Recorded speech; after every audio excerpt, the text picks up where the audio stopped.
Beneath the hollow moon, something ancient stirs. Fangs that drank from kings, eyes that remember the plague, and a hunger that never dies. They walk among us, and they're not in the stories to scare you. They're in the stories to warn you.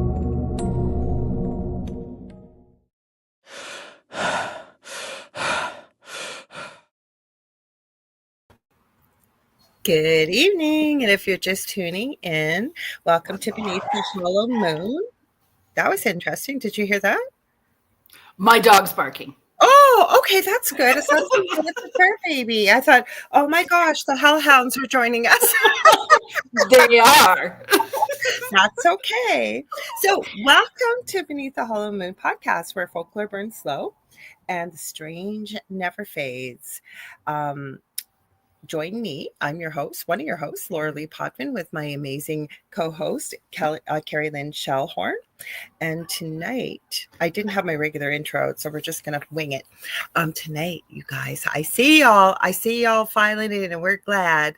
We are going to be talking about vampires. So what do you think about that? Oh, I forgot to mention before you answer. You are listening to us live on 107.7 FM out of the beautiful city of New Orleans, as well as 105.3 FM out of the Gulf Coast and Mississippi there. So how do you feel about the vamps? We've been having fun with this.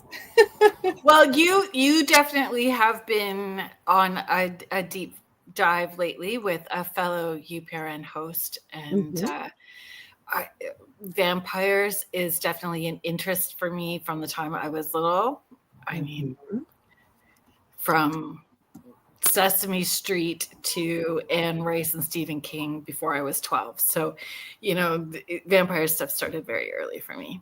I'm older than you, so I used to get so mad. I only have one sibling. He's 15 months younger, and Sesame Street started when I went to kindergarten, so I used to have to miss it, and I used to be so mad about it, and my brother used to be so mad because he couldn't go to school with me. So I get caught up on Sesame Street when I come home and hear all about it. Yeah, the Count. Mm-hmm. Yes.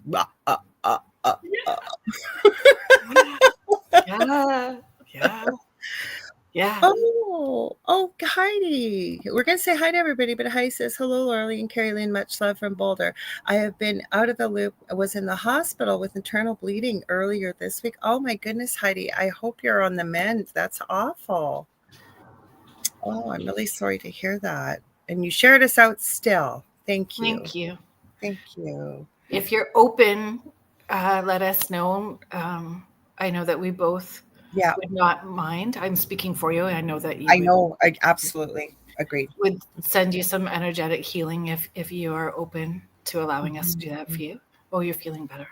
As a nurse, I can tell you, one of the floors I picked on, it was kicked, I should say, when I graduated, was one of the worst floors to work on, but it was the best for a new nurse because it had everything: palliative care, cardiac step down, radiation, implants, and anything you could think of. And I've had quite a few very interesting patients in the way of internal bleeding. So I'm glad if you're back home and you're feeling much better, Heidi. Thank you.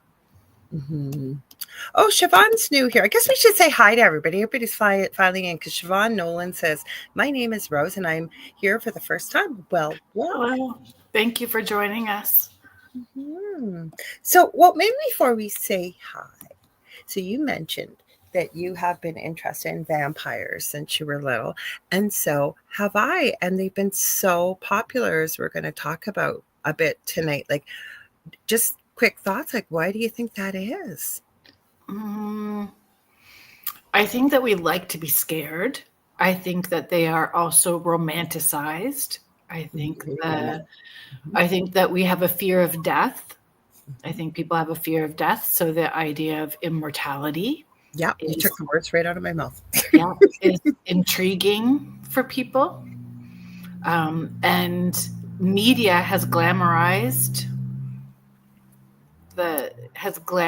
it as well too. I feel. So I don't know. There's an appeal. There's a sexiness to it. I think that's it. Yeah. Mm-hmm.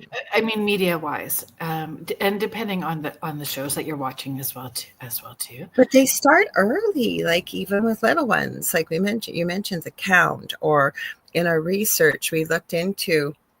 There's quite a few, even Little Vampire. The Little Vampire. There's Mona the Vampire. There's the Owl House. There's many things still geared towards vampires and kids. Hotel Transylvania. Oh, I forgot about that. Yeah. So there's a lot. Monster High. I don't know about that one. Woo, Monster High. Monster High. I thought you said Mr. High. Of course I know about Monster High. Yes. Mm-hmm. And all the dolls. Draculaura. Yeah. My granddaughter has Draculaura. She loves Draculaura. See, you know what I found? Okay, I don't thrift that much anymore because now that it's become quote unquote trendy, the prices are higher than they are in a regular store. This was a couple of years back. I didn't even know it was out there, and I have it downstairs. It's a whole kit of blank Monster High dolls, and there was an app that the kids could put the doll in to stamp all the face on and a whole bunch of stuff. And I have it downstairs, and I'm hoping maybe one day I can figure out how I can with the tech to hack the old app, because the old app isn't available anymore. Either that, or I bet you there are some doll they're not, they kind of refashion dolls or make them, and I follow a lot of them on YouTube. Maybe one of them will want to make a trade for one of their creations, and I can trade it with them. Fun. Fun. Mm-hmm. See, now I didn't know your granddaughter liked Monster High, and they brought them back now too. They kind of disappeared for a while.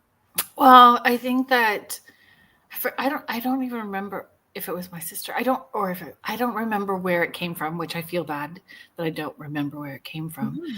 But I bought Lily like the Scooby-Doo stuff and Scooby-Doo Lego and the haunted house. I bought her all of that stuff when she was just I think even before she was born.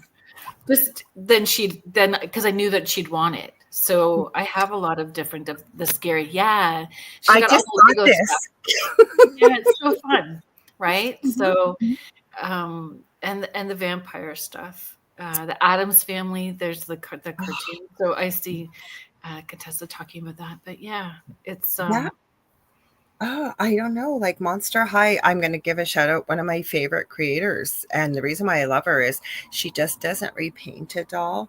She has gone, you hear the saying, go big or go home. This girl goes big. She has done a recreation of how she feels all the Monster High dolls should look. She's kind of a 90s or late 80s, early 90s baby. And you should see what she's done. And then she always builds custom stands. She did a real life-sized Barbie house, like printed it all, like made it all. Like she's just phenomenal. She's over in Germany, and her now hubby helps her. And they're much into the Japanese different type of fashion and darker type stuff. He's a tattoo artist, but her dad gets in on it because he has a lot of the business machines to make signs and cut all the stuff she does. She does incredible work. Fun. Should we say hi to everyone? Yeah. Do you want me to try and highlight? I usually screw up. Yeah, you highlight. Then we know who's doing you. Yes, you highlight, and then we know who's doing what. So I won't. Okay. How fun is the font tonight? I picked it tonight for vampires while we were talking. I love it. The font looks great. Well, thank you. Vanessa Martin, thank you for being here. Hello. Thank you. Hello, James. Wiz is in the room. Oh boy, it just jumped down to the bottom, guys. Never fails. I told you it'll screw up with me. Hang on. So we got Denise. Hi, Denise Smits. Thanks. And Heidi saying she shared us out. And let's see, Connie's talking about the Count. And then Heidi says, I enjoy listening to Wayne's vampireness. I need to get his books. And we seriously thought about it, like calling him in. And then we said, we'll see if he pops in. So Wayne, for people that don't know, is our wonderful station manager, Michelle DeRoche's other half. And she's coming up right after us, by the way, tonight at 9 p.m. Eastern Standard Time, second night of the Outer Realm. And Wayne knows a lot about vampires, does he not? He does. He does. So we've got Siobhan. I think it's Whitechapel Road. Isn't it Whitechapel Road? I think so. Yeah. So he knows a lot. So welcome, anybody that's new, even if you're not in the chat, if you're listening, welcome. Thank you for being here. And we got Julie Jean Bassett saying hi. And I'm going to give her a huge shout out. She was just on the Angel Rock the Monday night. We had a great chat about animal communication and her shamanic practice. I'm telling you guys, if you are looking for an animal communicator, your pet Earthside here is doing crazy stuff. And I've had crazy pets do crazy stuff. Julie has helped. She has this weekend a beginner animal communication course coming up. That's right. So you can get a hold of her, I know, on juliejeanbassett.com. And then for her shamanic practice, and I should remember this as a practitioner, it is white. Oh God, I want to say, I'm not going to screw it up, whitesomething.com. But if you can reach out to her, I know she's on Facebook. And like I say, if you get a hold of her, you can ask her, but she works with animals Earthside, across the Rainbow Bridge, as well as human beings Earthside, and across, well, they don't go to the Rainbow Bridge, but you know what I mean. And incredible healing practice as well. So please check out, if you guys have ever wondered if you can communicate with animals, like, why not try the course? I'm telling you, I believe that's our kind of our birthright. Don't you, Kerrilynn, that we should be able to communicate with animals? So, So hang on, I'm going. It's a 2-day course. So let's see, everybody saying hi. Oh, we got Mort. Hi, Mort. Thank you for being here. And thank you, Mort. I'm going to give you a shout out because I pre-recorded with our lovely Kat Ward of the Paranormal Heart. I believe it's coming out next Tuesday because Mort, the first time I was on her show, she was asking, or we were talking about the spooky stuff and what I'd lived through. And then Mort had asked about, I believe, the Akashic Records. So we did this show that we pre-recorded all about the Akashic Records. Oh, I see Kat's in the chat too. Is she? Hi, Kat. Yeah. Everybody's talking about Monster High, and Contessa saying, I too lived everything dark: Dracula, witches, werewolves, Frankenstein, mummies. Is that Adams? Oh, Adam's family, the monsters, etc., etc. Lived it all from a young age. I think most of us did. Let's see, we got your friend Carrie's here. Hi, Carrie. Welcome. Let's see. I'm scrolling. We got. I was a book, like a vampire horror book girl. There was not, like, we didn't really have a lot of TV. Right. Because we were in the middle of nowhere. So, like Salem's Lot and all of those sorts of scary things. Hi, Julie Dow. Thank you for being here. I was a voracious reader, but I can remember at 6. I know the school wanted to skip me 3 grades ahead. And I'm so glad my parents said no, because it's not a good space to be in, to be with kids that much older. But I remember I was so much into animals, even back then, learning about reading textbooks, like from the library, all about dog breeds. And I wanted to be a vet or a lawyer at that time, and then about dolphins. And so I did do some fun reading, but I never had books like that. I wish I would have. I would have loved them. So Heidi, what are you saying here? We have Halloween dollhouses. Oh my goodness. I would go crazy. And Halloween bats. Fun. Cool. Okay, I'm scrolling. Oh, Dark Shadows. How could we forget about that? I didn't bring that up to you. There's so many. There's so many movies and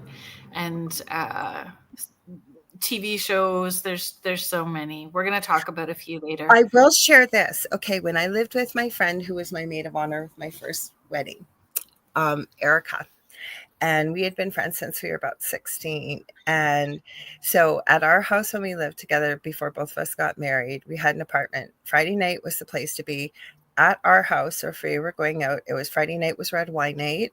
And everybody knew, do not disturb us, because the remake of Dark Shadows was on. And it was Michael Horton from Days of Our Lives who played the character. I have no idea what his name is in real life. Sorry, sir. But oh my gosh, like, do not call us. Do not knock on the door. We're just glued to it every Friday night. So we got Kirby's 100. There's Kat. You're right. Hi, Kat. Hi, Kirby's 100. Hi, Kat. So Paranormal Heart podcast on Tuesday evenings, part of our UPRN family. Mm-hmm. And We've got great mugs, folks. Purchase the merch. That's right. Yes, she does. Yes. Mm-hmm. I'm glad you remembered that. Yeah, because they are beautiful. And we got Vet Girl 84 is here. Oh, Vet Girl. Everybody saying hi to one another. Oh, we got Sue here. Sue Ross. Hello. Thank you for being here. Thank you. I figured you might know. Oh, and Kat says, thank you, Kat. She said, don't forget to give a thumbs up, everyone. Yes, please. Thank you. Oh, and James is saying he remembers the show Dark Shadows. Oh, okay. Kat says the episode about the Akashic Records will be out on Paranormal Heart podcast on July the 8th. So thank you for that. Oh, I have to show this. This is so cute. Bats are Halloween butterflies. I love it. That's so sweet. Funny. Okay. So you want to read that out by any chance, hun? Sure. Julie Jean Bassett is just sharing beginner and animal communication workshop will be this weekend, Saturday and Sunday from noon to 3 p.m. Eastern. I believe everyone can communicate with animals. Absolutely. So it's confidence, right? Moving past your chihuahua brain. Coulda, shoulda, woulda. I was the worst because my kids ever since they could speak, could communicate with animals. And I thought, why can I communicate psychically, but I can't with animals? And I was talking about this Monday night because I listened to everybody telling me that animals only communicate in pictures. That's the only way they do. That's the only way. So I kept waiting for these pictures. After I took Julie's course, I realized for me, that's not quite how I receive. And we're all individual and unique. So to have somebody that can teach that for you, right? So, hi, Cindy. Hi, Cindy. Thank you for being here. Hi, happy Friday, Junior, or Friday Eve, because it's Thursday. Hello, Lorraine, Elder Ross. Thank you for being here. Oh, so Kat's adding. So bats aren't just Halloween butterflies. She's adding they're goth butterflies. CP Struts Schreier, hello. Okay, Wayne, are your ears burning? Yes. We were chatting about you. We were. So Wayne says, Thank you, Wayne. Thank you, Wayne. He says, greetings, listening while I'm working tonight. We were talking about you. I'm sure you heard us. And then Heidi, I love that you add this too, Julie. You agree the same way. And that's what I learned from you. I was getting in my own way, frustrated because I thought, why can't I do this? And it was taking Julie's course. And she said, not true. We all receive differently. And that's true. Oh, Wayne wants to know why. Why were we talking about him? Why were we talking about him, Kerrilynn? Well, because we're going to talk about vampires tonight, and you are our resident encyclopedia. Yeah, vampire expert. Mm-hmm. Oh, Kat's working too. She says, I'm doing the same thing, working while listening. Well, thank you for being here, all of you. We appreciate it. And I did plug the Whitechapel Road books as well, too. Yes. Mm-hmm.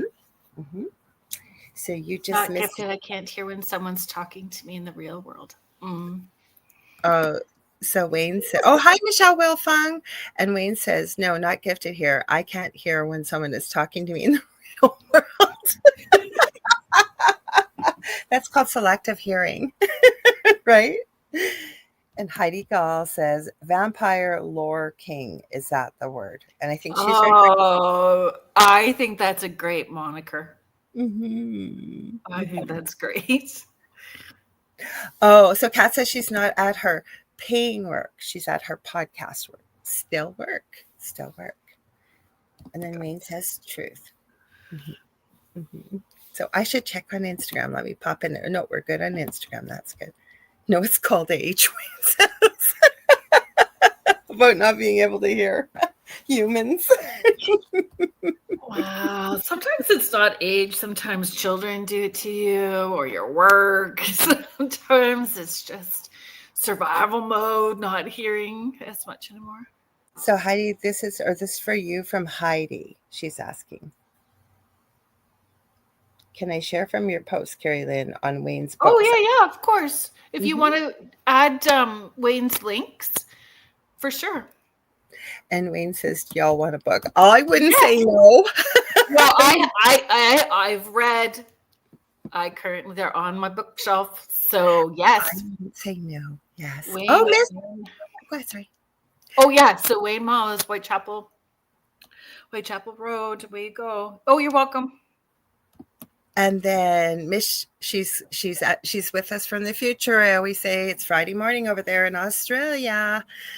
So thanks for joining us, Miss. She's saying hi to everyone. Thanks for being here.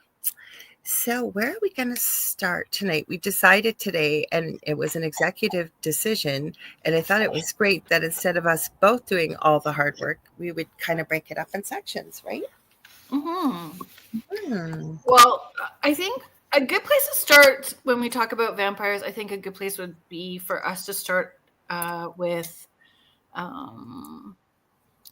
character quality traits that we are well known, myths, vampire myths or qualities, like what we are programmed to know or believe from the time that we were little, like blood drinking.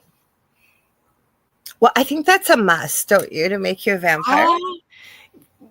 Well, though we know once we get older and we understand energy that there are vampires that don't drink blood. You're reading my mind again. Yes, you are right. But we don't know that till we get into that kind of world, right? Every myth has a grain of truth. I believe that too. But it's just, I have something on this. Oh, sorry. Go ahead, Kerrilynn. I'm sorry. Well, it was just more like what determines what a vampire, what our myths are, or beliefs are to this point has been, right? Wayne saying every myth has a grain of truth. I believe it. And the reason why I highlighted James Grar's post is because I actually have a video clip from the now king, but then was the Prince Charles, admitting that his family lineage has been traced back to Vlad the Impaler. And he admitted it. Okay, so the blood drinking. So, but if we so let's ask the chat.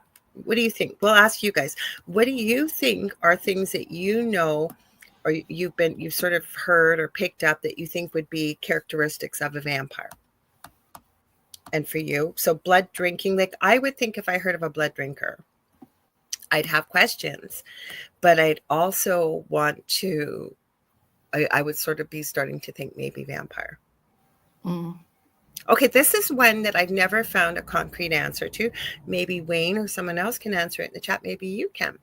Why do vampires, some of the lore and legend is they must be invited in? I don't know. Because then you go back to black-eyed kids, and I've talked about them. That's the legend and lore too. They cannot come in unless you invite them in. But why must you invite them? And then you don't have to invite a quote-unquote psychic vampire in. They just take, whether they willingly know it or not, energetically, right? Okay, so Kat saying allergic to garlic in the sun. I have heard that. Okay, we got repelled by, right? Yeah, there was a point up here I wanted to see. So Kat says, did you know Canada has vampire bars where people willingly share their blood? They are underground, but we have them 100%. Yeah, I've heard of that. Have you? No. I have. Nope. No, I did not. I did not hear about that. Heidi's adding a stake in the heart. Yes. And then decapitation and fire as well too. Oh, hello, CP. I hope I say this right. Stuart Shire, sensitive to the sun. Oh, Wayne has to run. He said the Dark Queen needs me. A wonderful show. We appreciate her. You were so funny, Wayne. Okay, so Kat says apparently there are some in Toronto. Where I'm thinking of is Montreal. Definitely Montreal. Montreal has anything and everything you could possibly think of in the weird, and even things you haven't thought of. Have I sampled them? Absolutely not. I just have known and learned about some of these things, whether I wanted to or not, from people sharing some of the things. Mm-hmm. No reflection in the mirror. Mm-hmm. So Elizabeth Bathory, I need to know more, Carrie. I don't know that. I don't know. Yeah, I don't know anything either. Tell me more. Okay, so let's see. I'm going. Let's see. Kat says, don't want to upset the Dark Queen. And she says some bars or some places like that are there too. I mean, there's a lot of things that go on in places around the world in the underground that doesn't necessarily involve being a willing participant to offer some of your life force, I will say, that runs in our veins. But definitely, I don't know about Canada, but I have definitely heard there are places in the United States where people go to sample cuisine of other cooked humans. We'll put it that way. So there's a lot of stuff that happens in the shadows. Mm-hmm. Crazy. I don't think he meant to write this.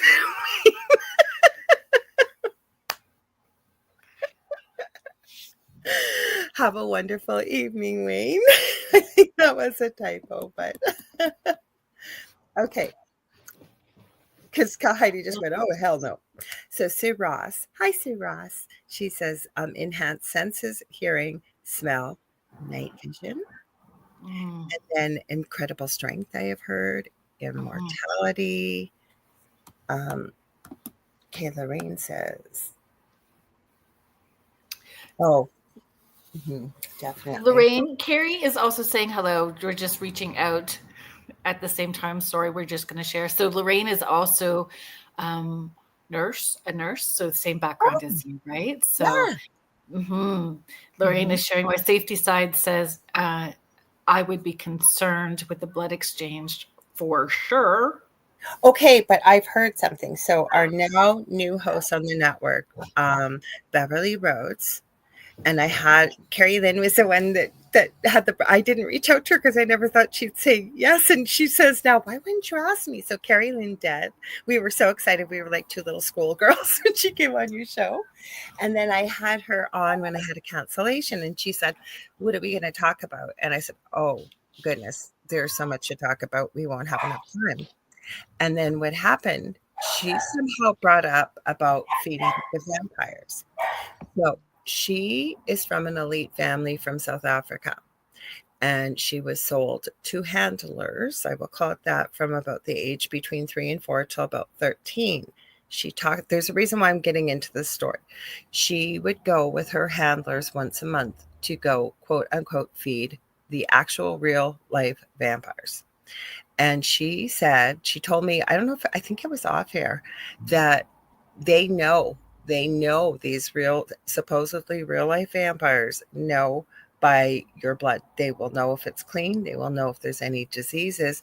And she told me about one story how one woman was actually diagnosed with cancer. She didn't even know she had it, but she found out because they refused to drink from her because they sensed it. And indeed, I believe she went to the hospital and found out. Now, again, I can't verify this. I don't think Beverly would have talked about these things if she hadn't experienced it. And she did another show with me about it. So are they real? Are they not? But the nurse in me also, Lorraine, that would be my number one thing as well, thinking about safety. You want to read Connie's? Yep, I'm muting myself. I just had to. I figured. Yeah. It's okay. Yep. Hellhounds were barking. So Contessa Martin, I'm looking forward to seeing you on Saturday as well too. I'm having a seance on Saturday, and I'm going to get to meet Contessa. in person. I'm very Yay. excited about it. I love Contessa too. Crosses in I've holy got to know her water. a little bit off air. So I love everybody that I know in here, but I'm happy that you get to meet her in person. Yeah, crosses in holy water. Agreed. Mhm. You might have to scroll back up. Carrie Okay. shared about Elizabeth. She was okay. a Hungarian countess. Okay, because I seen the name. Hang on. I might have to go lower. I had to go lower. Okay, so there we go. Elizabeth Bathory. Do you want to read that, hun? She was real, a Hungarian countess who used to drink and bathe in the blood of young women to stay young. Oh, I left you messages about that. Not about Elizabeth Bathory, but one of the queens of England, that was also a rumor that in order to stay beautiful and young, she did exactly the same. Well, and in New Orleans, there was someone there as well, too, that was wealthy. And the Rose Hall in Jamaica. So a woman there as well, too. So Kat sharing, I knew a psychic vampire when I looked back home, didn't know about them till years later, and he was a good friend of mine. Interestingly enough, I was sharing with Kerrilynn, I think I told her this before I knew about psychic vampires. One of my neighbors in my previous neighborhood, I just, after about 5 minutes being there, I would be like absolutely feel drained and exhausted. And this person just delighted in other people's misery, pain, and hurt, like it could, and gossip. And I could not figure out what it was. Like I would avoid them like the plague because I didn't like the way I felt afterwards. And I don't think they were aware that they were this type of person, like a psychic vampire, but indeed they fit the classic. So it's interesting. Another thing we have in common, Kat. And some, for those people who maybe have not heard that term before or not aware of what that term is, it is like leeching the energy and or chi or whatever, however you want to phrase that, life force. Yeah. From my mind. from other people. And some people do it consciously, some people do it subconsciously, and some people, people who create chaos and drama, and that's their only outlet of creativity is to create drama and chaos. Narcissists are also personality disorders, a lot of them. Are all of those energy and psychic vampires for sure. We'll get into those probably a little bit more in depth because I know we were going to make it part of it. So I don't know if I'd heard this one about vampires before. Have you? They can't go across running water. Oh, really? Wow. You've heard that one too? No, I hadn't either. That's interesting. Or if I have forgotten, which is quite possible that because I forgot everything. Me too. I have a good memory. It's just short. So Heidi said in the movies, oh, don't you worry. We're going to talk about those. We put those down, definitely. So Heidi's saying Blade just popped in my head. I love those movies. And I had forgotten about Blade. Go scrolling down. Hi, Sparky's Paranormal and Outdoors. Thank you for being here. Thank you. Lorraine says, oh, that's so interesting. And Kat saying she can't wait till November 1st. Love Life Afterlife folks at the station in Smiths Falls. I'm going to be doing talk and gallery messages and an investigation of the theater for the VIP folks afterwards. Oh, so we got to give Kerrilynn a huge shout out. She's the show before ours, Ethereal Encounters Unveiled, and she's here tonight. She says, hi, Kerrilynn and Lorilei. So welcome. And we're I see your post, Sparky. Thank you for joining us. Michelle says she's having tech issues today. We had those last week. We're not going to say that though, because everything's going to be fine tonight, right? Yep. Yep. Oh, and Kat's talking about the vampire, psychic energy vampire neighbor. First time he came over, I opened the door for him to come in. He just stood there and asked, aren't you going to invite me in? Ooh, that's interesting. Ooh. That would be a hard no. That'd be a hard no. So I haven't seen anybody mention it yet, but transformation. So okay, so let's talk about that then. Wait, turning into a bat, turning into mist, turning into wolves. That just made me think of what we do in the shadow. He always goes, bat. He turns into a bat. Such a good show. What is everybody's like? We were gonna. Do you want to do that if we're kind of popping in? I don't know about the. Sorry, I missed that part. Sorry. Oh, you were saying that it reminds you of what we do in the shadows, and people are talking about Blade and stuff like that. So, what was your first movie or TV show that you remember that made an impact on you regarding vampires? That's a good idea. So Mish is sharing, oh my gosh, well, people are typing. I had a friend come to my home. First thing he said, are you going to invite me in? And I responded, are you a vampire? Only you would, Mish. Only you would. Did you hold a mirror up? Yeah.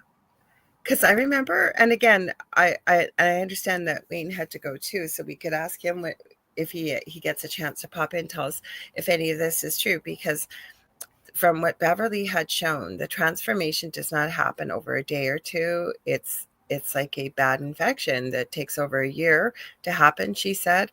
It didn't, a lot of people didn't survive.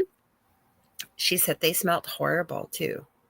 Like there's a smell about vampires. I never heard that before. Have you? No, I thought it was the other way around. So did I. So, because I had more questions that once they had the transformation and they were considered fully transformed, like what happened to them? Because apparently she said, and obviously we would know this, especially with a lot of the legend and lore, there's a huge community in New Orleans. Stay safe, Joe. We got to give Joe Montaldo a shout out because he puts this network together for us and lives in New Orleans. And then Montreal, London, England. And she said, surprisingly, a lot are in Japan. She said there are so many around. Because I asked her, are they immortal? And she said no, but their lifespan is definitely extended much longer than a regular human being. Like I got so many questions. Like, why do we know? What is the transformation? They literally go from being a human to what's considered a vampire. And I said I had a million questions I wanted to ask. Does that mean that they're the undead? Are they still alive? Like, what are they? Because she said they looked like their skin was translucent, very, very white. So is that a blood disorder? I wrote the blood disorder down, actually. She said that it is literally, and she told me, I think I asked on camera how, maybe I didn't, maybe it was off camera, how do they transform? And because I said, like, do they have to be bit, or is it like on Supernatural, you don't get bit, but the alpha or the head that's creating more drops of blood into the mouth? Like, what is it? It was kind of weird what she said. She said the person that transforms other vampires, if I'm not mistaken, is able to open their chest, and they have to, it was kind of gross, like lick the blood. And I said, why does it have to be from their chest and inside? Like I said, I had a million questions. So I don't know. Like, and then she said, no, they can't, the ones that, but she was around, that they couldn't go out in the daytime because their skin was extremely, extremely sensitive to sun, but like they wouldn't burn up in the sun. She just said they get terrible, terrible rashes and it would be painful, but they could if they had to. I think it might have been Mish that asked if they could see their reflections. And I think Beverly had said, yes, they could. So a lot of the legend and lore that we had heard, they could eat garlic or be around garlic, wouldn't be a problem. Like a lot of things that we've heard through the legend and lore apparently wasn't quite true. Yeah. Okay, Spark. I wrote it down, but my writing is sometimes not so good. Porpuy. Porphyria. Yeah. Mm-hmm. So causing light sensitivity and disfigurement. Actually, it's a terrible, terrible illness. It's quite rare. But what it ends up, depending on what level, and there's different grades of it, your skin is just like paper, and you get these horrible, horrible blisters, and it's really, really an awful thing to have. I've seen a couple of kids with it, and it's sad. And then a long time ago, when they used to attach the bell to the casket, like inside was catalepsy, so like that deep coma like state where people were buried alive. So, you know, those crazy Victorians thinking that people were now vampires, right? Well, yeah, but you know, and I know, and probably a lot of people do, why they put the bells on the casket on the outside, because they weren't always adept at pronouncing death versus a coma or something, and people would Yeah, be it was blind. called catalepsy. There you go. Yeah. Okay. Oh, let's see. Okay, so Contessa pointed out, yes, speed and strength. I'm going back just a bit. Okay, so let's see. I'm looking through your Dewey. So Heidi was asking about Kat's neighbor. Did you see any red flags in view? I've had that draining feeling too. Crawled upstairs, crawled in my, I'm not sure what team, slept for hours. I don't know, like, because that was something we had sort of started to talk about too off air, was I don't think you really, unless you're really in tune with people, you don't always have a warning that you're around someone like that, except, I don't know, for me now, I just would know by the way they're speaking. Like, you know, people that I think, whether they recognize they're an energy vampire or not, they can be very, very negative. Like, and I think pay attention to the way you feel too. Like that was my indication. Go ahead. Sorry, go ahead. It's usually very quick and you feel zapped, like just zapped of energy and emotionally drained. Like you just, everything drained. Like that's like that neighbor I had was the most classic example. And it was, she didn't even have to open her mouth, but I could be like zipping around feeling great. And then like we shared a driveway, and, you know, she'd come out and start chit chatting. And like within minutes, like I literally felt like I had every emotion, every ounce of energy, like anything within my physical body, it just felt leached, like just drained right out. Yeah. They suck the energy out of the room. The joy out of the room. Do you want to just play that video since we're talking about it already instead of having to go back to it later? We might as well. I gotta find it. Give me a sec. That's the one with Colin Robinson. Is that the one you're talking about? Okay, give me a minute. I will label these. Oh, I found it. Good. I knew it was towards the bottom. Just let me pause it. Okay, we got to get everything all ready. It's a downloaded. Hi, Kathy. Thank you for being here. Hi, Karen Sloot. Thank you for being here. Hi, everybody. Okay, hang on. Present, share screen. So, Sparky, I don't know about feeling angry after being with them. Maybe that dread, but maybe. It is like exhaustion on all levels. Mentally, emotionally, physically exhausted. Because they get off on how your joy, like yes, Colin Robinson. That's what we are about to play. That's your wordplay. Hi, Michelle Plummer. Nice to see you. Thank you for being here. We're gonna play Colin Robinson. Hang on. There he is. Are you ready? I hope this is the full video because I think it is. I've seen it numerous times, and I know you sent me the same one. So hang on. We're gonna back her up from what we do in the shadows. Hang on. My name is Colin Robinson, and I am what's known as a psychic vampire or energy vampire. This is my office, also known as the hunting ground. Hi, Deb. Energy vampires drain people's energy merely by talking to them. We either bore you with a long conversation. Feeling better now. I was a little sick this weekend. Hey, Don. Don. I have to pee too. Or hey, we enrage you. In fact, you probably know an energy vampire. We're the most common kind of vampire.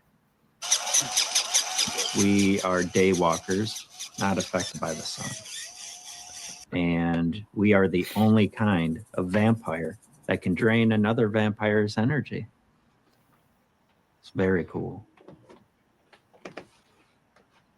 The power grows stronger in him by the night. Laszlo. So hopefully that was the full one, was it, Kerrilynn? Yeah. I figured, yeah. So, but he's right. Like, he's absolutely right. But he's aware of it. And he always went by Colin Robinson. It was never Colin. It was Colin Robinson. It's true though. But I personally feel that some people, especially, okay, I'm sure that I'm going to step into a big pile of poo when I say this, but that's Go for it. I'll join you. That's where we go all the time. That like the people who create drama, right? And love that, love gossip, love creating the discord and tension with folks. It is their only creative outlet. Also tend to be those people like, this is just who I am, so suck it up and take it. Yes. Like, I just say everything I want to say, and then it's done, it's gone. And meanwhile, everybody's railing and trying to lick their wounds from what happened, and they're on to the next. There's no accountability, no personal awareness, no growth. They leave destruction in their path everywhere. I've actually, now that I think of it, that was a line of somebody that's close to me, that's a relative that was around me. And yeah, that, like, I literally used to say about this close relative, they weren't happy unless they were in it with somebody, meaning they were arguing, they were mad, there was drama, there was something always created. And as I've gotten older and learned what this is, and would they ever identify as an energy vampire? Absolutely not. It was just what you said. This is who I am, and take me as I am, and this is it. Never my fault. It's always somebody else's fault. And yeah, and it literally, if you think about it, rather than having a creative outlet, like you said, that's the creative outlet out. And even with energy, like, you know, things may feel stagnant, so we got to stir up things got to be exciting, and the only way to make excitement, and however that may be, I wouldn't call it fun, is to be in conflict or create or antagonize somebody else. Extremely negative as well too. And I again gonna be a big pile of poo when we step into it. But there are also people who want to work under the Love and Lighter umbrella. Yes. You're working under the Love and Lighter umbrella as a light worker. Yet it's very fear-based, very low energy, creating fear in others, sucking the positivity out of the room. And there's toxic positivity as well too. Like, we have to feel all our feelings and all of those things, but there's that too. No, 100%. Kat, you just read my mind, because I was just going to say, I bet you're we'll go there next. How do you protect yourself? But I'm going to add to what you said, because I am in 100% agreement with you. And I have been in groups like that, and it's anything but love and light. And it can be very toxic and very draining, and you can feel very isolated. I remember one time in one group I was in, this poor girl was new to following, her path and learning about herself and her gifts and she had actually posted, I really thought because somebody had put light worker behind their name, this meant it was a safe, soft space to land. And she said, this has been anything but. So you have to use your discernment, because were you going to add something else, Kerrilynn? I think you were. Sorry. Go ahead. Oh, no, I was going to say too, like, narcissists are those psychic energy vampires as well too. And they're more consciously aware of what they're doing. They are aware that they have a goal to wear somebody down, and it is self-serving, so self-serving goals. And dealing with a narcissist or recovering from that sort of mental trauma does require a counselor or a therapist. Like the energetic stuff, I live it and breathe it as well too, and teach it and understand it. But I also feel that dealing with any of that kind of stuff and the trauma from it also requires a counselor or a therapist or somebody that is has that knowledge and background to support you, because it's learning new language, learning how to interact, learning how to have And who healthy you boundaries are. to walk away.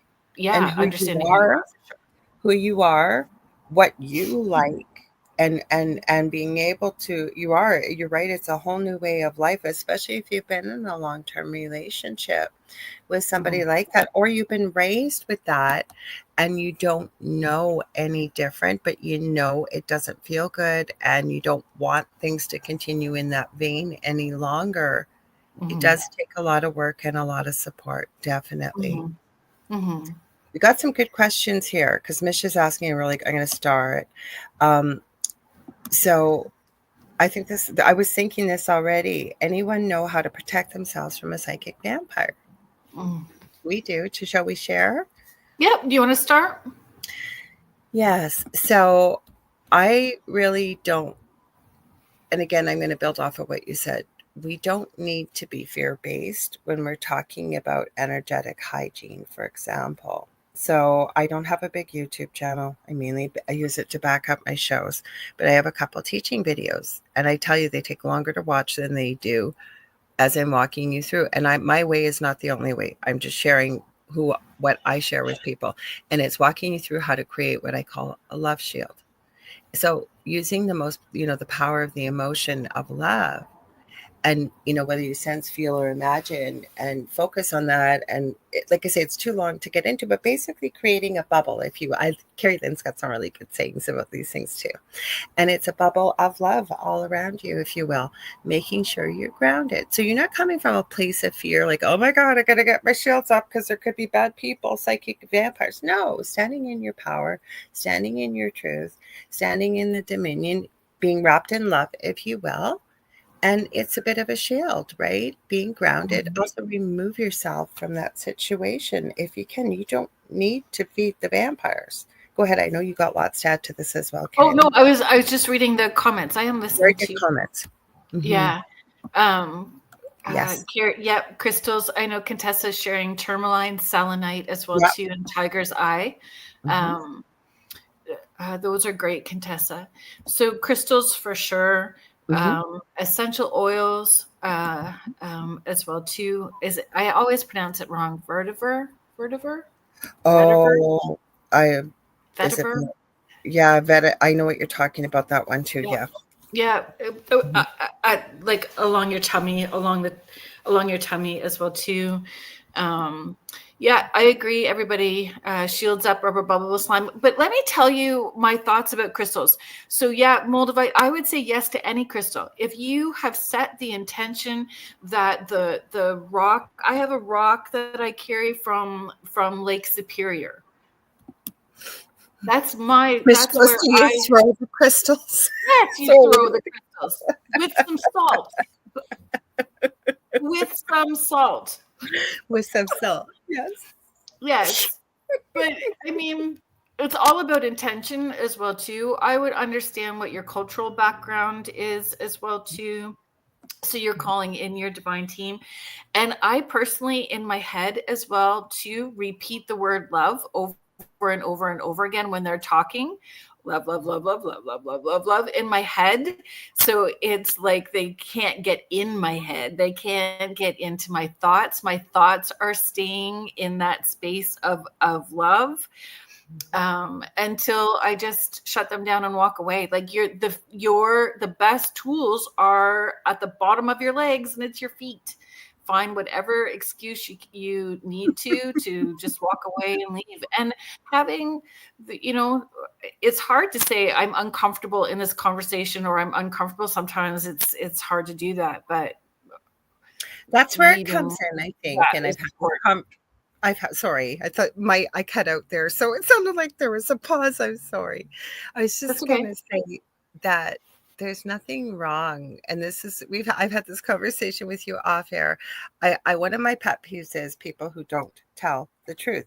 But on that other hand, and it's kind of a gray area, sometimes a white lie when it doesn't hurt anybody else, sometimes you shouldn't have to make an excuse, but if you have to, I'm so sorry, I have company coming, or I need to be at work, whatever that may be. It's not going to hurt anybody, but if you do need an excuse, I don't think there's a problem in that. Again, I want to state, you should not have to give a reason. If you need to leave, you need to leave.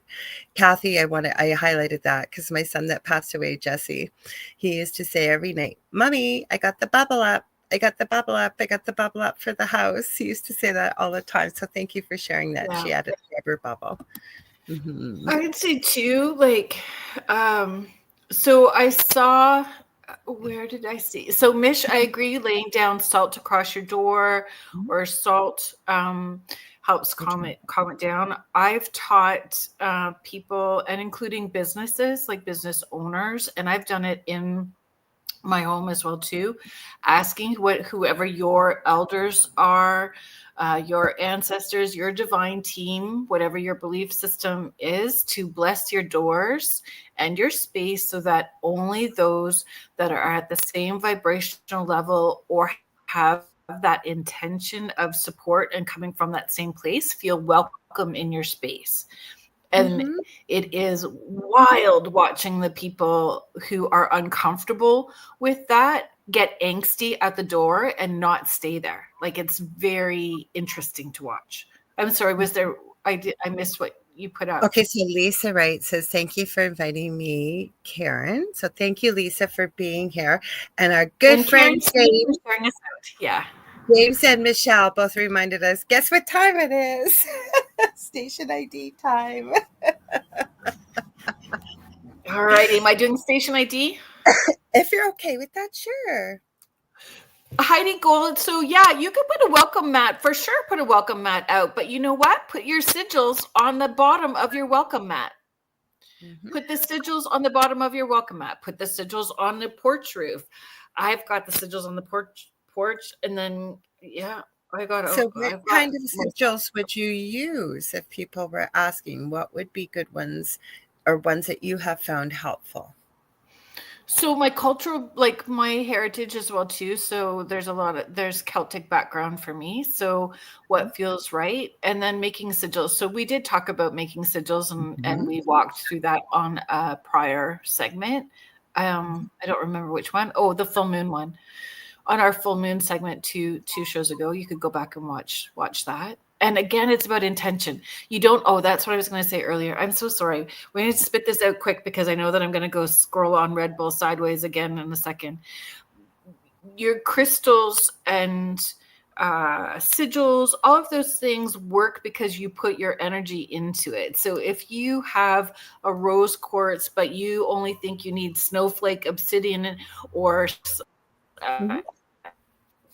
something like that to protect you, it's not true. You can use the rose quartz because you're telling it what you're needing. It so matters and gives everything that energy. I'm also going to add, and I've said it a million times. Sorry, hopefully we're not having misbehavior on my end with the computer. You guys, cross your fingers. But I was going to say, Spirit's given me this, and it's what you perceive becomes what you believe, and it becomes your reality. And I can even add intention, because I agree 100% with what you've said. All righty, folks. Those of you who are just joining us now, those of you that are in our live chat, and those who are listening to us, thank you so much for being here. You are listening to Beneath the Hollow Moon. I am Kerrilynn Shellhorn, along with my co-host Lorilei Potvin, and you are listening to us live on the United Public Radio Network and the UFO Paranormal Radio Network, 105.3 in the Gulf Coast and 107.7 FM in beautiful New Orleans. If you are liking the show, please hit the subscribe, like, and share button. We would appreciate that. The notification bell, that's right. Don't forget to subscribe, hit the notification bell, all that good stuff. Thank you, Sparky's Paranormal. You can also head to uprntalkradio.com to find out all of the shows that our network has. There's so many great shows and hosts on our network, and there's always new shows that are starting. And all of our archive shows are on the website as well too. And there's something for everyone, from business support to emotional support, high strangeness. We've got it all. Bit of true crime, a bit of truth seeking, I'll call it, instead of conspiracy.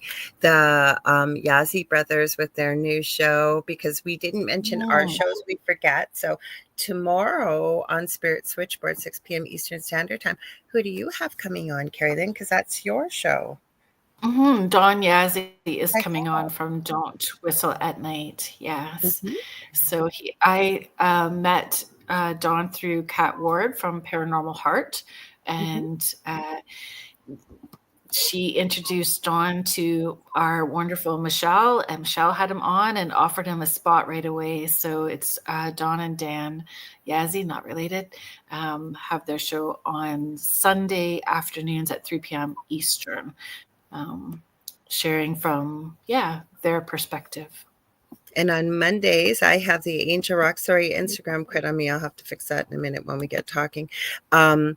Anyways, go away. Where are you? I'll have to fix that in a sec while I'm talking. I have Sonia Roy coming back on. I have her on a couple times a year.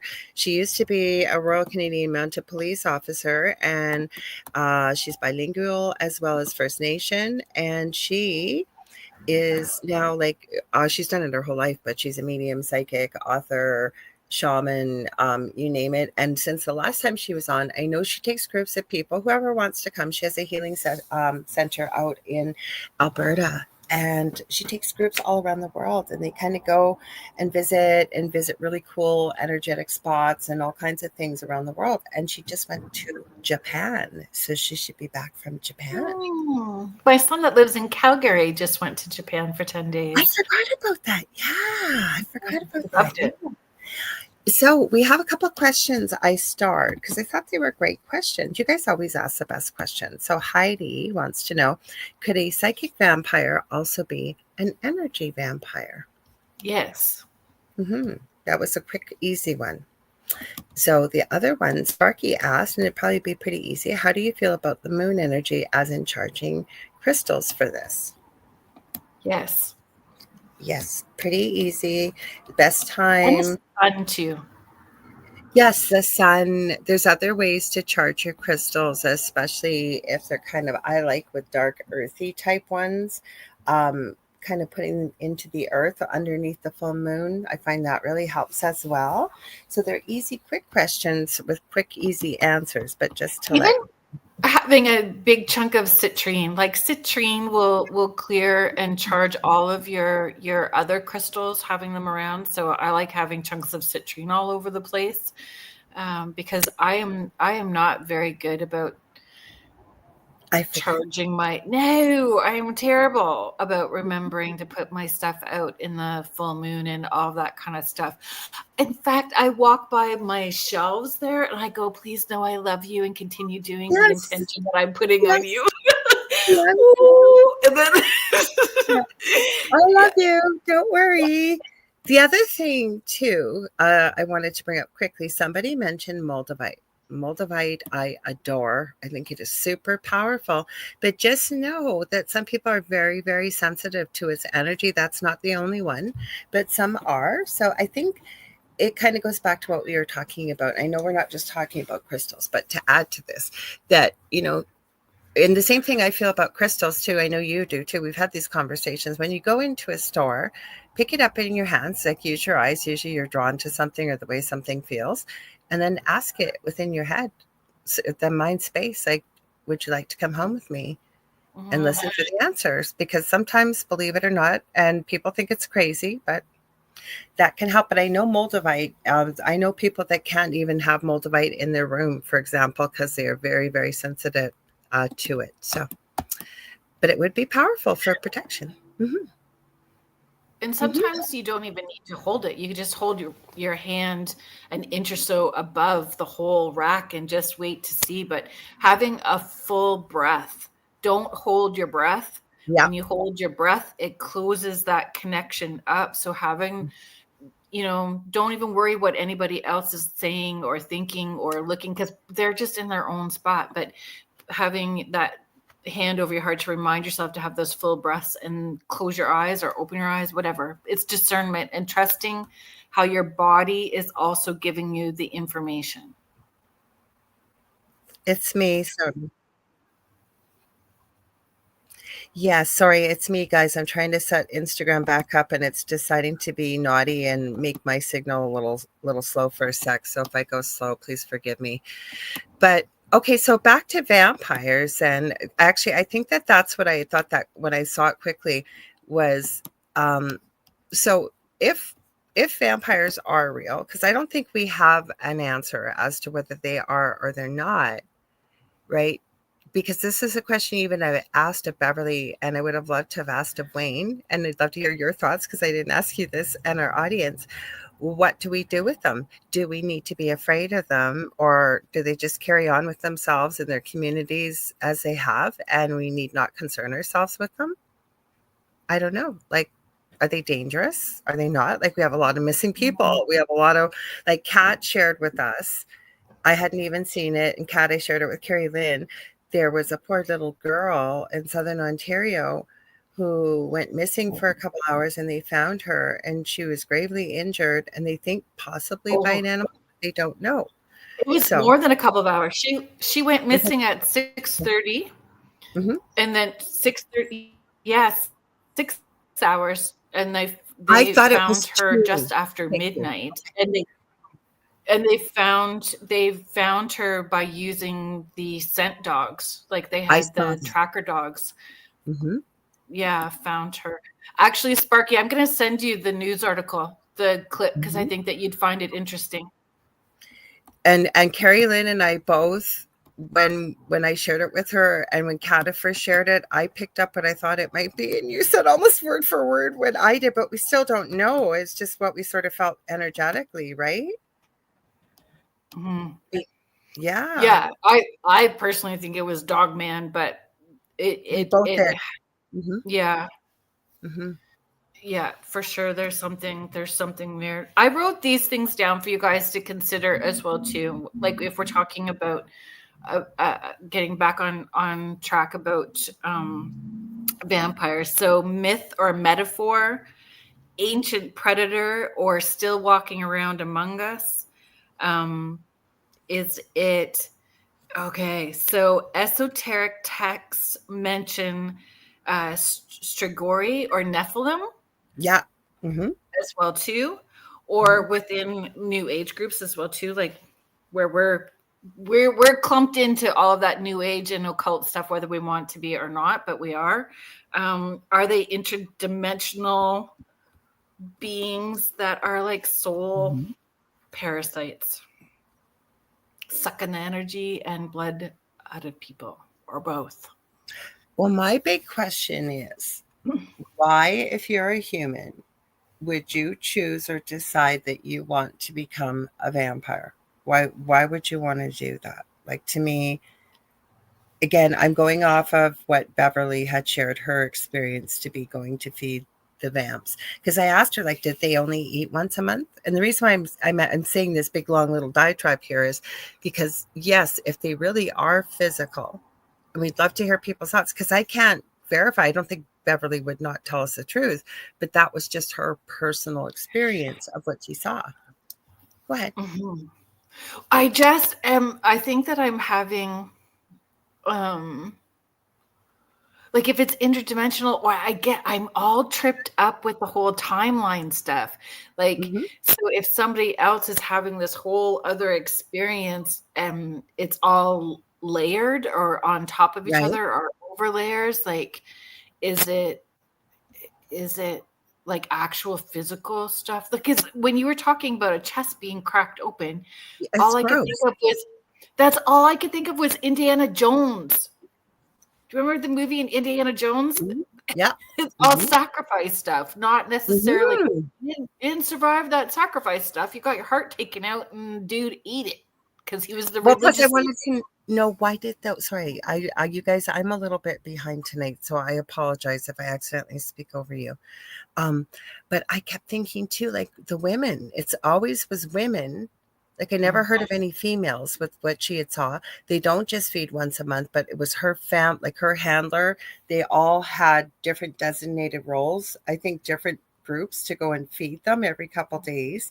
But it was women that volunteered to do this. And I said, why would you? And I think what she explained that what happened was when they went to feed, they would lick. I'm going to share this part here. She said, and it was almost like an anesthetic. It reminded me of a mosquito because before they bite you, their saliva is supposed to anesthetize the skin so you don't feel it, right? And then she said they almost went into a euphoric type state while they were being fed on. And then she finally, I think the second time she came on, she said the reason why they do it was to retain their youth, their youthful, beautiful appearance. So I guess by doing this, that allowed for it. Like, there's just so many questions I have. Mhm. Yes, I asked this one too, Cindy. Apparently they don't become immortal. But then again, and this is what I brought up with Kerrilynn. So Joe obviously broadcasts a network out of New Orleans where he lives, and he's talked about it because I always joke and say I'm becoming an oldie moldy because I have my 6-year anniversary next month. But I've had him talk about this many times on air and off. And there is a famous restaurant in the French Quarter. I've never been there, but I've heard about it, called Antoine's. And I think it's been around for 120 or 130 years. And there's pictures of all the owners, like their family supposedly, and when you go there, apparently the face is identical. The person is identical. You just get a picture of somebody with, say, 130, 140 years ago, dressed the way they would have been, and so on and so forth. So the rumor is that it's run by a vampire. Is it? Isn't it? I don't know. But apparently you're not immortal, but you do live longer. Go ahead. Sorry. Yeah, I've heard that story as well too. There's lots of stories about New Orleans and vampires, and I don't know what that noise was. It surprised the fuck out of me. Oh, I just said a very bad word.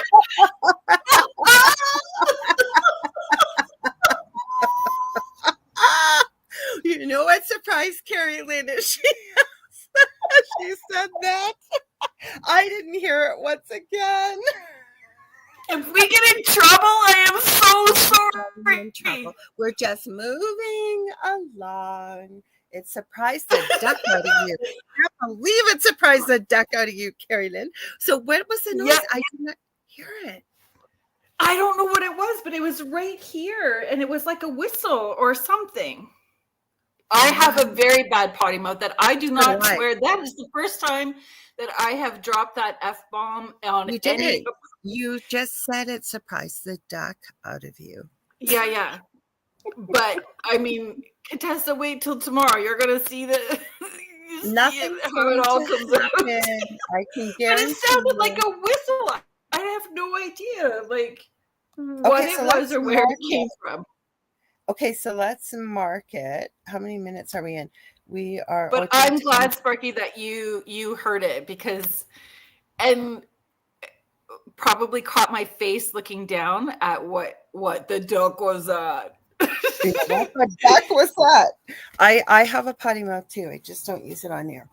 But okay, so I know a few of our beloved hosts also have that type of mouth, and I always say the same thing too. The first time I say it, talking to someone, pardon my language, everybody else goes, "Oh heck, I talk like that all the time." Well, my self-anxiety, I'm scared I'm gonna get everybody in trouble now. And I can guarantee you why. Because, and I will tell you off air why. You will not be in any trouble. Guaranteed. That's okay. I'm gonna move forward. Sparky, your question about arrowheads is very interesting to me because where I grew up on the property itself, my dad's parents had the original farmhouse. They built the house that I grew up beside my grandparents. And my dad found all kinds of arrowheads on the property. All of the things that he found, all the artifacts were donated to a museum. So I don't know what they were used for. It was the Celtic background for me. The only aspect of it that I was taught or kind of shoved was like Highland dancing. I had to wear the kilt and do the testing and all that kind of stuff. Oh yeah. It was a 40-minute drive to get there and I'd barf probably 3 or 4 times before the testing, but it made my grandma happy and we just kept doing it.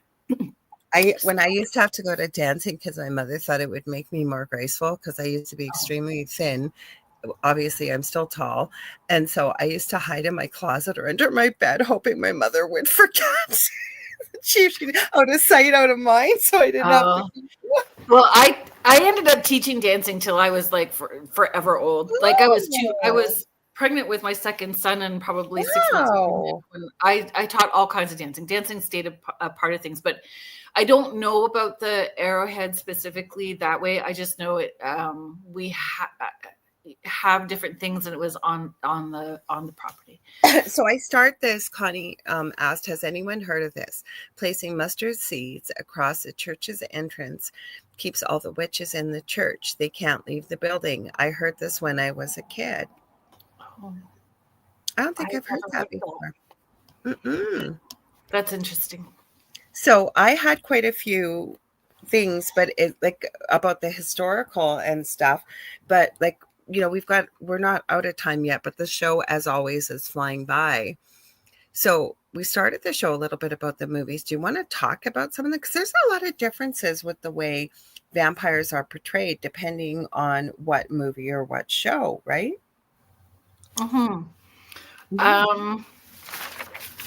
Like Twilight, like vampires don't sparkle. I wrote, well, but do they now? Like this is the thing.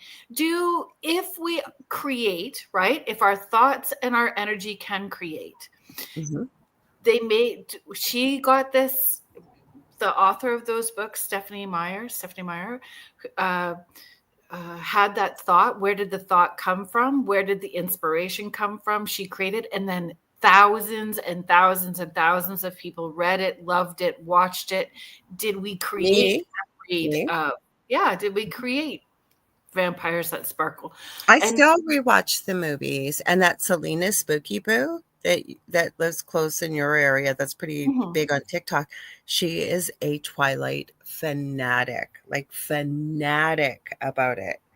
And what is it like? And he's not that good looking in real life, but I'll tell you, I wouldn't kick him out of bed for eating crackers if he looked like Edward. I don't know. Like, why couldn't they? Like, we took the stories of vampires came way before Victorian times and way before Bram Stoker, but Bram Stoker's Dracula and Nosferatu, which was in the 1930s. I think it was 1932 or something like that when that first movie. So we get in a comfort zone and so ingrained, like this is what we're taught. So we're going to stick to this and this is how it could be. When it goes somewhere different, then other people resist it. So I don't know. So look who's in the chat. Can you see? Hi, Victoria, Astrolight Paranormal. Thank you so much for being here. Yes. Astrolight Paranormal is going to be with us at Smith's Falls. Yay! So maybe we should have you guys on Spirit Switchboard, you and Kat, and we can talk about the investigation at the theater afterwards. Have you ladies, Sparky wants to know, used an obsidian mirror? I haven't. I know you have. I am looking to purchase one, and I have been for about a month and a half, but just finding the one that feels right. Scrying is a very big part I love scrying. I love everything about scrying. I love scrying. Yep. So, so all these people heard this, and did I see this on air? I think I did. Did I, or was it off air? I said maybe it was before we went live. I said you have a funny feeling we're going to get an EVP or something tonight. Did you hear me say? I was going to say to you that you set the intention, and then it ended up. I don't even know what that was. Like the dogs are not in here. I don't have it. It was the weirdest thing. Anne Rice books, Van Helsing movies, for sure. Oh, I forgot about Van Helsing. Oh, yeah. Yeah. And there's the female Van Helsing on Netflix as well too. Oh, I haven't seen that one. Mm-hmm, there's so many. But there's tragic love stories, tragic loss. There is all of these romantic sort of things, I don't know. Interview with a Vampire, Underworld, Blade. I loved Underworld, just the first one. But okay, so we're going to be talking about werewolves / lichens and dogmen next week. Again, I'm only going back to what Beverly shared because those were her experiences. Because we were kind of trying to, I told you this off air, we're trying to shift into the lichens, but you guys had so many questions, and so did I still about the vamps. But she said they work together, like they're not enemies, the lichens and the vampires, from what we saw. Because in Underworld in particular, I think in Blade as well, didn't he? Wasn't there some lichens with Blade? Am I getting that mixed up? In one of the movies. But anyways, they're not warring or not getting along. They work together. And I think the way she described it, it felt to me like the lichens were more of a bodyguard, keeping the vamps safe while they were doing what they're doing with work. Yeah. I will have to talk to Michelle before our segment next week, because I thought she was talking about Sasquatches that were warring with werewolves and dogmen. So we'll have that conversation next week. I love it, because Kirby's 100 Lorilei years ago, hang on, I can't read my print down below. I got to put this up. She said, you had a partner who was a female vampire, right? Yes, Seraphine Hurley. And I think you told me that. Indeed, I did. And I found the video. I interviewed her when we were on our previous network. We had the Spookathon. It was 84 hours straight of Paranormal Live Radio. And Seraphine's guest had canceled on them. And she's saying, oh my gosh, what am I going to do? And I said, hello, you have a built-in person. I'd never asked her a lot about why she identified with being a vampire and being part of the vampire community, and not Twilight or anything like that. And I just assumed that being a friend, if you wanted to tell me, you would. I just feel that wasn't my place to ask a lot of questions. But Seraphine said, why don't you ask me a bunch of questions about identifying as being a vampire? So that interview is out there, and you are right, Kirby. So thank you. Definitely. She was on this network for, I think, the first year or so. We used to do a show together. Yes. So, everybody's I was 16. Yeah, I was 16 when Lost Boys came out. Oh when my Lost God. Boys came out. I was 16. What was Michael? What's his name in real life? I don't remember, but Kiefer Sutherland was like the head of like the bad vampires. I loved Michael. Like Michael that got turned. Oh my God. And the mom and the grandpa. They sound too many damn vampires. And was it Santa Clara or Santa Cruz? Clarita or something, I remember. Oh, right. Yeah, Star, the girl, and Corey Hart and Corey Haim. Yeah, they were both in it. There's a lot of people that have been in the vampire movies. Gary Oldman. It was so good. Oh, did I send that to you? You guys, it was the funniest thing.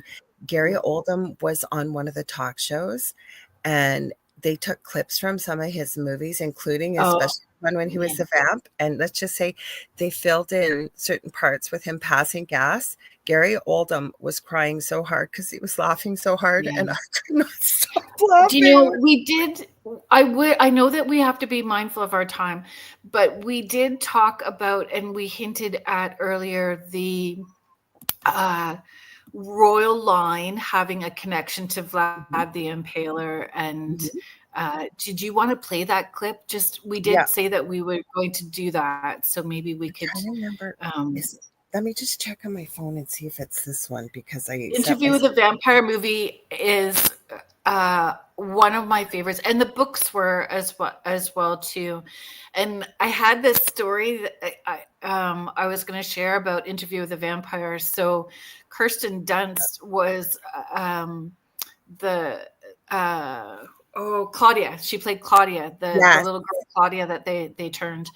And so I think my daughter was 7 or Sorry, 8. that was me. Go ahead. Sorry, what were you saying? She was 7 or 8. Oh no, she was older than that. Sorry, she was. Oh no, she wasn't. She was about 7 or 8.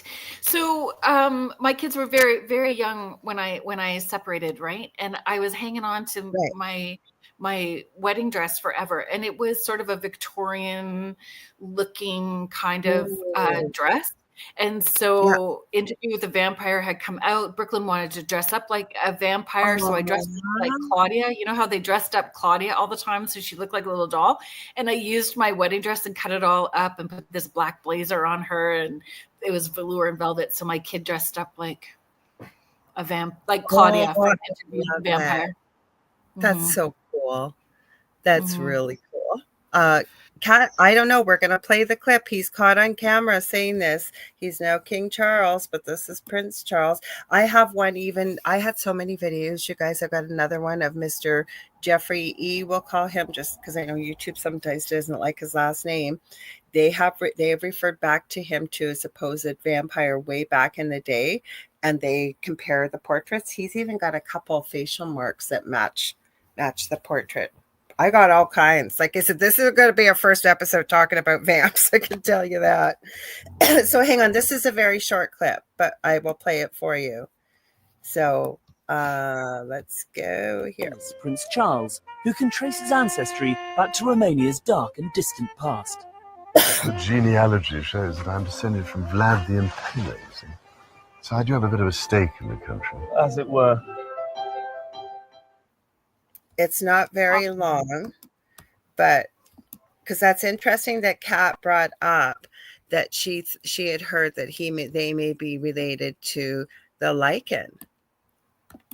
So I think it's this one. It's not known a lot, but I've heard the British royalty are from a long werewolf bloodline and maybe not of this world. I don't know. I just found it kind of weird that they caught him on camera. He's now King Charles, but he was Prince Charles back then, admitting that they've traced their lineage back to Vlad the Impaler. Heidi's comments are really interesting too. If you want me up here, Lafayette. Yeah, so the Lafayette, there's a legend in Colorado. So she's sharing Lafayette vampire legend centers around Teodor Glava, a Romanian coal miner who died in Lafayette, Colorado in 1918. Legend claims that after his death, locals dug up his body, drove a stake through his heart to prevent him from rising as a vampire, and reburied him. A tree is said to have grown from the stake, and the legend has evolved over time, incorporating elements of the Dracula story, adding details like red rose bushes sprouting from the vampire's fingernails. The legend likely began in the 1950s with parents telling their children that a vampire was buried in Lafayette Cemetery. This was a way to enforce good behavior. Exactly. Similar to other folklore tales. Understand. Well, I have some videos. They're just short. They were reels and stuff of somebody looking at certain graveyards. And I'm thinking they must be overseas, but there's actual, and I don't think it's AI. There's actual metal cages with bars like right over top.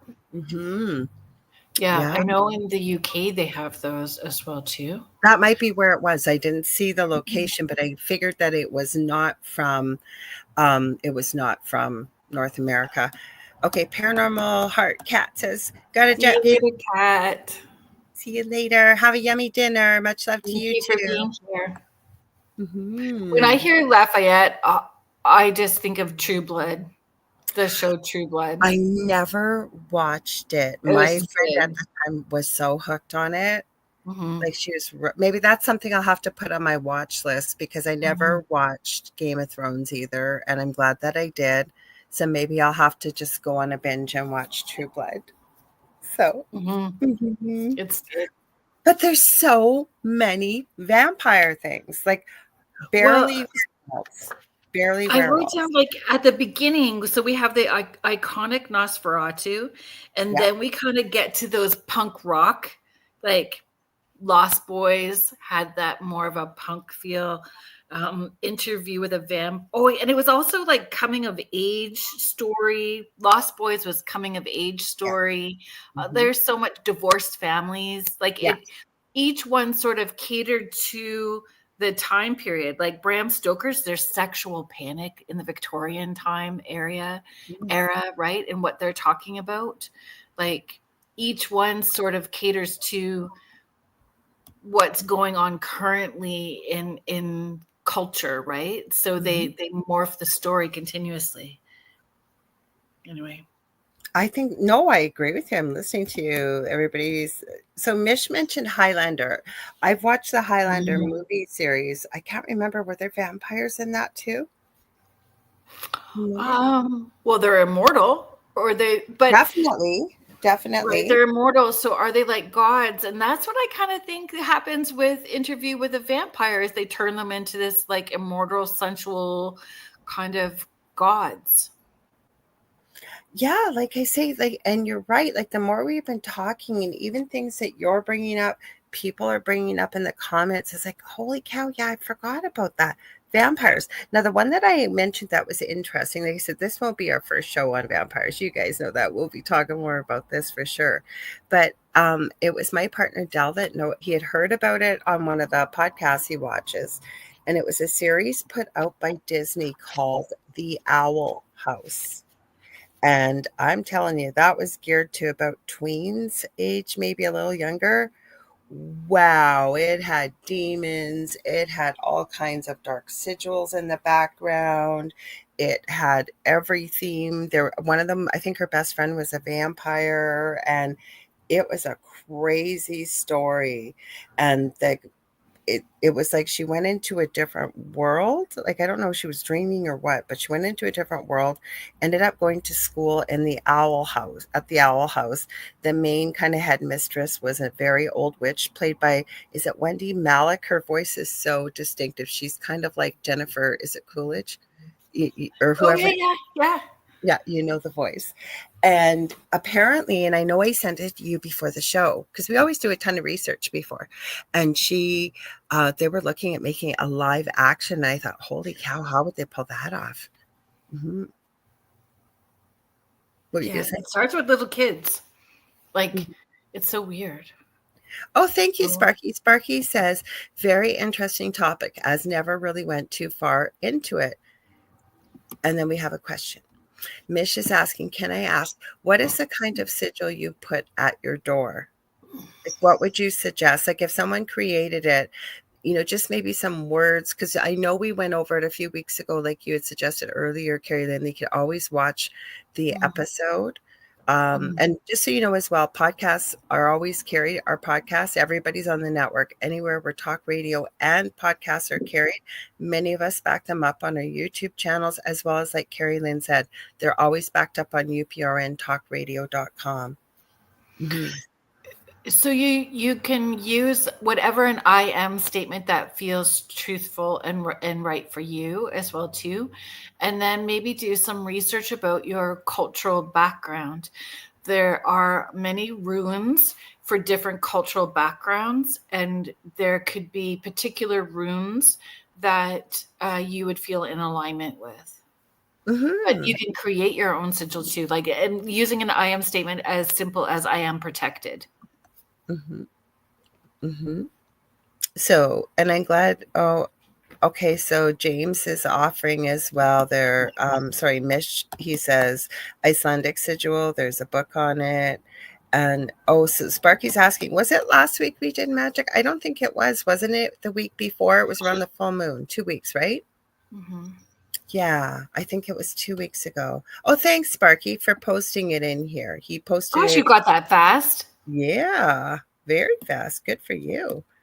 Very good. Thank you, thank you, thank you. He said I can grab the link fast. Yeah, we did dragons last week. Many of these shows, because we do so much research and look into stuff, I've said to Kerrilynn, like, we could probably just every year go back around and mix and match, because we barely cover most of the info that we've got. So we know that we can dig deeper, right? Yeah, and I know that I am really notorious for taking, let's do a little workshop. It'll just be like an hour and a half, and I shove 3 full 8-hour sessions into this. Like, I do it too. so, maybe that's something that as we learn and grow, and we've got a pretty good groove going in, and instead of like worrying about all the aspects, we just choose part of it. And like psychic vampires, I'm glad that we talked about it today for people to understand. And it really does make you feel like you gaslight yourself when you're in those sort of environments. You're gaslighting yourself. It's not really so bad, or that didn't really happen. And it is, right? So, well, plus the other thing is, and we do these shows for all of you, and we know what an incredible, intelligent, kind, awesome audience we have. And so if you guys want to go into one aspect or talk about it, we're going to do that, knowing full well that there's going to be a part 2 and probably a part 3. There's just so much to talk about every time we do a show. There is, right? And that's the beauty and fun in it, right? So yes, exactly. The sigil. I have more than one sigil at my door, Mish. I have a bunch. That I have sigils on all of my.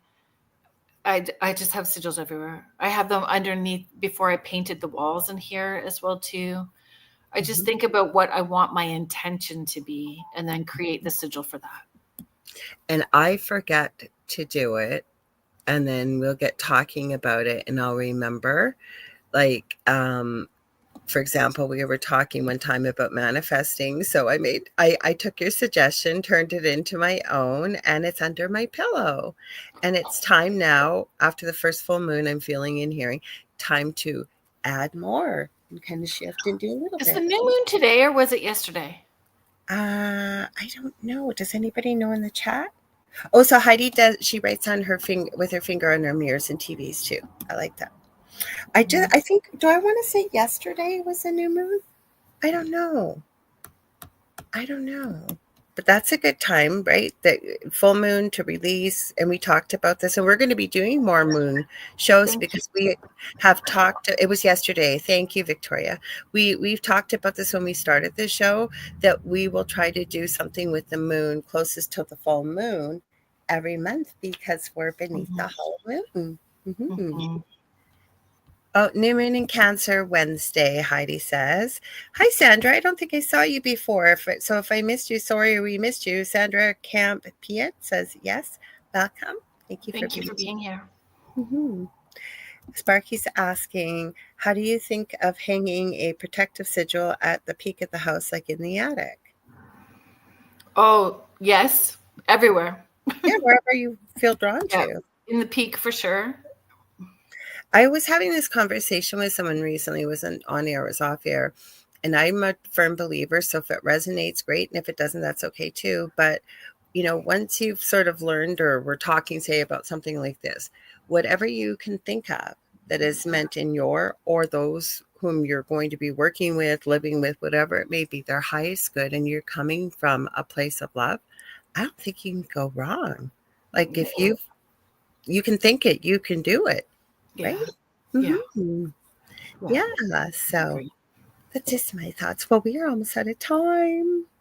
It went so fast tonight. It always does. This is one more question before we sign up, because I think it's a good one. Yeah. Misha's asking, can you get a satellite image of your property and draw a sigil on that? I think that's a great idea. Why not? For sure. Awesome idea. So am I signing out? Are you signing out? What are we doing? We're all done here. So, folks, We would love to hear your high strangeness, unexplainable, creepy ghost story experiences. We would love to read your story on air and share it with everyone. We do not have to share your name, so you can send it to us anonymously if you would like, to kerrilynnsporch at gmail.com. So KERRILYNN, Kerrilynn, S plural, so kerrilynnsporch at gmail.com. I had a story, like a video clip, that somebody thought they ran into a vampire, but we just had such a great conversation. I forgot to pull it out, so I'll have to save it for next time. Oh, I think that's brilliant. So next week we're talking about lichens and werewolves and dogmen. So tomorrow night, Hi, Kev. Hi, Z Sun Dragon. Thank you for being here. Spirit Switchboard, 6 p.m. Eastern with Don Yazzie of Don't Whistle at Night. So we are going, I think we're going to talk about Goatman. He just doesn't know that yet, but we are going to talk about Goatman. Shh, don't tell him. Don't tell him. That's right. And on Monday at 6 p.m. you have... I have Sonia Roy coming back on.